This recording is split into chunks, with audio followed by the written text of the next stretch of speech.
Hello everyone, you are watching reviving India and this is six tutorial of data science. So आज हम देखेंगे how to deal with the CSV files in pandas.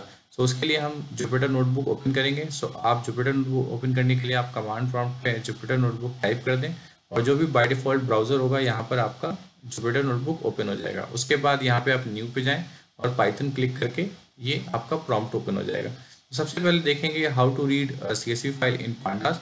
So उसके लिए हमें import pandas as pd, then यहाँ पर हम एक वेरिएबल लेंगे, then pd dot read underscore csv and then यहाँ पर सबसे पहला पैरामीटर होगा हमारा that is file name and हमारा जो फाइल यूज करने वाले हमारे सेम डायरेक्टरी में है that is marks dot csv।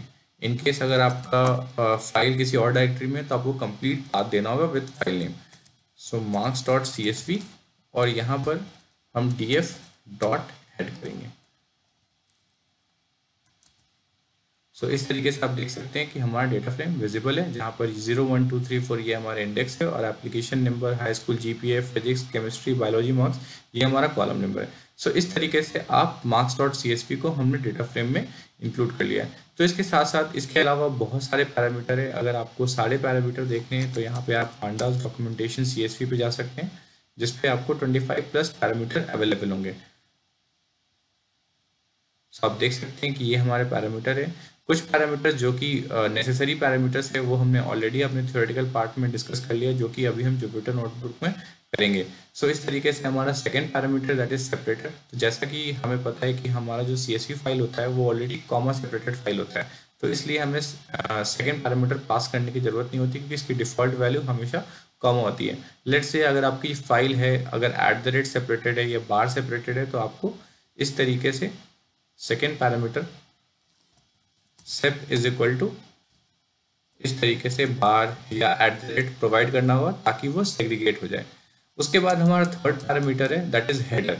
So header basically क्या करता है कि लेट्स से कभी कभी हमारे जो हमारी एक्सेल फाइल होती है, सीएसवी फाइल्स होती हैं, तो सीएसवी फाइल के हेडर उसके मतलब जहाँ पर कॉलम्स होता है उसके ऊपर सीएसवी की इंफॉर्मेशन लिखी होती है। जैसे मैं आपको दिखाता हूँ एक फाइल marks2.csv। आप देख सकते हैं यहाँ पर इस application number, high school GPA, physics, marks, chemistry, marks, biology. So इस तरीके से ये हमारा कॉलम है बट इसके अबव जो 2 रोज हैं इसके ऊपर एक छोटा सा इन्फॉर्मेशन लिखा है बट ये हमारे डेटा फ्रेम का पार्ट नहीं है। तो इन सबको डील करने के लिए हमारे पास हेडर पैरामीटर है। सबसे पहले मैं marks2 लोड करके दिखाता हूँ। तो देख रहे हैं यहाँ पर क्या हो गया है कि एप्लीकेशन नंबर भी एज अ डेटा ट्रीट हुआ है और यहाँ पर मार्क्स डेटा है जो एज अ कॉलम ट्रीट हुआ है। सो इस तरीके से डेटा फ्रेम्स हमारा इनकरेक्टली आगे है यहाँ पर। सो इस केस में यहाँ पर हम हेडर पास करेंगे और हेडर की वैल्यू दे देंगे 1 क्योंकि हमें 0 और 1 बेसिकली एक्सक्लूड करना है, इंक्लूड नहीं करना। तो यहाँ पर 0 और 1 है तो 1 ऑब्वियसली बात इंक्लूड हो जाएगा, तो यहाँ पर हम पास करेंगे 2 क्योंकि हम सेकेंड नंबर 0 1 के बाद 2 आ रहा है, 2 को हम हेडर लेना चाहते हैं। सो इस तरीके से आप इसको जब रन करेंगे तो देख सकते हैं कि हमारा थर्ड रो बेसिकली 0 1 2 से थर्ड रो हमारा एज अ कॉलम ट्रीट हुआ है। तो इस तरीके से आप यूज कर सकते हैं। इन केस आपको हेडर यूज नहीं करना तो यहाँ पे स्किप रोज भी आप यूज कर सकते हो। आप देख सकते हैं स्किप रोज भी यहाँ पे चलेगा। सो इस तरीके से आप यहाँ पे स्किप रोज या हेडर का यूज कर सकते हैं। लेट्स से यहाँ पर आपका कॉलम नेम है। अब मैं आपको बताता हूँ कि अगर आपको कॉलम नेम चेंज करना है, लेट्स से अगर आपको चाहते हो कि कॉलम नेम कुछ और करना चाहते हो, सो उसके लिए हमारे पास पैरामीटर है नेम्स इज इक्वल टू, आप एक लिस्ट पास कर दें और लिस्ट में आपके पास सेम पैरामीटर हम पास कर देंगे जहाँ पर एग्जैक्ट 1 2 3 4 5 क्योंकि यहाँ पे 1 2 3 4 5 हमारे पास कॉलम्स हैं। सो इस तरीके से आप देख सकते हैं कि हमारा कॉलम नेम अब 1 2 3 4 5 हो गया क्योंकि हमने एक्सप्लिसिटली यहाँ पे नेम्स में 1 2 3 4 5 पास कर दिया है। सो इस तरीके से आप देख सकते हैं ये हमारा तीसरा पैरामीटर था। अब हम बढ़ते हैं नेक्स्ट स्टेप जहाँ हो जो कि हमने थ्योरी में बताया था कि अगर आपको n नंबर ऑफ रोज अगर काउंट करने हैं CSV फाइल से तो इस तरीके से आप n रोज यूज कर सकते हो।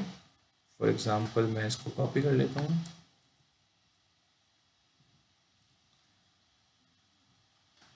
यहाँ पर हम पास कर देते हैं n rows is equal to 4 4 और उसके बाद हम df प्रिंट करेंगे तो आप देख सकते हैं 0 1 2 3 यहाँ पर हमारे 4 रोज हो जाएंगे। सो n रोज बेसिकली ये करता है कि लेट्स से अगर आपको n number of rose print कराने हैं तो उस तरीके से डेटा फ्रेम में n नंबर ऑफ रोज आ जाएंगे। सो इस तरीके से हमारा n रोज है। इसके अलावा उसके बाद यहाँ पर आप देख सकते हैं कि हमारे डेटा में कहीं पर 0 है, कहीं पर नॉट अवेलेबल है, कहीं पर n है। तो इसका मतलब कुछ ऐसे वैल्यूज है जो डमी वैल्यूज होते हैं that can be considered as a non value, that is a null value. So pandas में जितने भी null values हैं उसको हम रिप्रेजेंट करते हैं NaN से, NaN से रिप्रेजेंट करते हैं। सो इन वैल्यूज को हमें NaN किस तरीके से कन्वर्ट करें, तो उसके लिए हमारे पास पैरामीटर है that is Na underscore values. So यहाँ पर Na अंडरस्कोर वैल्यूज आप लिखें और यहाँ पर एक लिस्ट प्रोवाइड कर दें। लिस्ट में आप मेंशन कर दें जो भी Na वैल्यूज है, जो कि आपके डेटा फ्रेम में ऑलरेडी अवेलेबल है।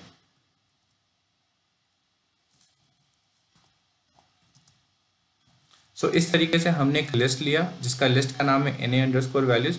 उसके बाद हम क्या करेंगे, अपने डेटा फ्रेम को लेंगे और यहाँ पर Na अंडरस्कोर वैल्यूज जो कि हमारा पैरामीटर का नाम है, और उसके बाद हम वेरिएबल नेम दे देंगे लिस्ट को जो कि हमारा सेम नेम है Na अंडरस्कोर वैल्यूज। उसके बाद हम df डॉट हेड कर देंगे।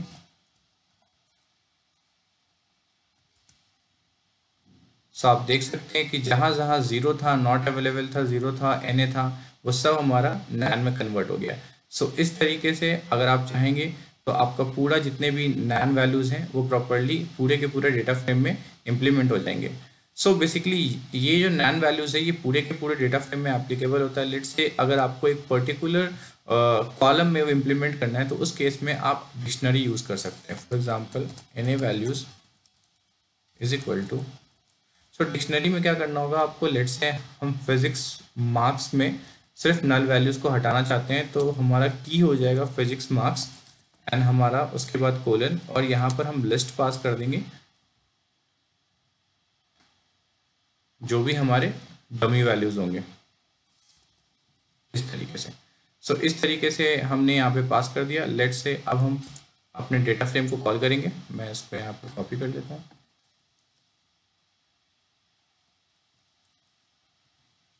इस तरीके से, तो इस तरीके से मैं इसको रन करता हूँ। सो आप देख सकते हैं ये 0 का 0 वैसे ही है, बट सिर्फ फिजिक्स मार्क्स में, क्योंकि हमने फिजिक्स मार्क्स में सिर्फ Na वैल्यूज पास किया है तो फिजिक्स मार्क्स में 9 हुआ है, बाकी ये Na है, ये 0 है। सो इस तरीके से अगर आप चाहें कैलिब्रेशन करना कि सिर्फ पर्टिकुलर कॉलम की हम कैलिब्रेशन करें और डमी वैल्यूज हटाएं उसको नैन में कन्वर्ट करें तो इस तरीके से कर सकते हैं। इनफैक्ट अगर आप चाहते हैं कि पूरे के पूरे डेटा फ्रेम में आपको पता है कि यही सिर्फ डमी वैल्यूज है और पूरे के पूरे डेटा फ्रेम में आप अप्लाई करना चाहते हैं तो इस तरीके से अप्लाई कर सकते हैं। सो ये हमारा बेसिकली रीड CSV है। अब हम टू CSV देखते हैं किस तरीके से हम डेटा फ्रेम को राइट करेंगे CSV फाइल में। तो उसके लिए हम एक वेरिएबल लेते हैं, उसके बाद हमारा डेटा फ्रेम df है, आप देख सकते हैं ये df है। उसके बाद df dot to underscore CSV और ब्रैकेट में new CSV file dot CSV comma. So इस तरीके से ये हमारा बाय डिफॉल्ट पैरामीटर है, इस तरीके से आप इसे रन कर दें। सो रन करने के बाद हम डायरेक्टरी में देख सकते हैं कि यहाँ पे न्यू CSV फाइल हो चुका है। जब आप इसे क्लिक करोगे तो आप देख सकते हो यहाँ पर आपकी फाइल्स आ गई हैं। तो यहाँ पर आप गौर करोगे, यहाँ पे देखोगे इंडेक्स भी आ गया, साथ साथ हमारा कॉलम भी आ गया। सो लेट्स से अगर आप चाहते हो कि इंडेक्स ना आए तो आप index is equal to false दे दो। अगर लेट्स से आप चाहते हो कि हेडर भी ना आए तो header is equal to false दे दो। सो लेट्स से हम index is equal to false करते हैं अपने कोड में।